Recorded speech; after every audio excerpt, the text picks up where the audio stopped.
Havers Road has been set up with sort of two components to it. So we've got the immersive visualization and simulation lab in sort of first 2/3 of the building. The rear third of the building, we've got our new virtual production studio, which is a student-facing resource for teaching students how to use virtual production and for them to create films.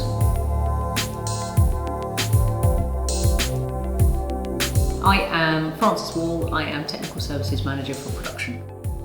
And so it's a teaching volume, so it will be primarily used for teaching. We'll have groups of students coming through. We already had our first class last week. So initially we'll be inducting and running virtual production workshops with students on film and moving image production. We've got VFX who are going to come through our AVFX course. They're going to be having a session there imminently. And then gradually we'll be able to expand that, so the use case will open out to other courses. I am Toby Hills and I'm the Senior Technician for Immersive and Virtual Production.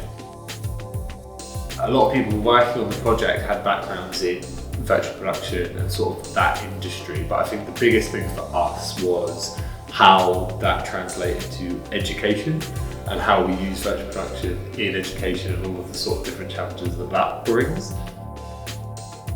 We started having conversations with the team at Target about early on just the OptiTrack component of it, but it became clear through those conversations that Target did a lot more than just the tracking side, and that perhaps we were going to be able to do a lot more than that working together.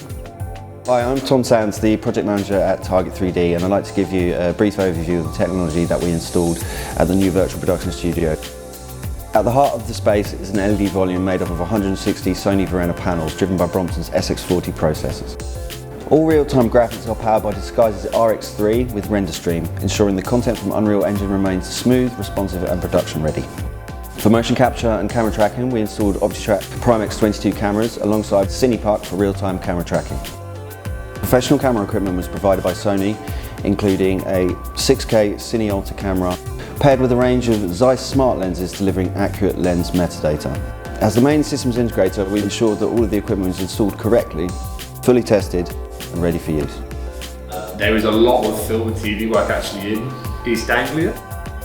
Being able to put VP very close to that now is really important, because if there's small pickups or little bits they need to come and do in a VP stage, we can now offer that. It's great as well for all of the students at the university to see these big companies come in or production houses come in and get experience working on them. Actually having students present and crewing it in junior roles is really important for them, because it means they get to leave university with already a credit on some films.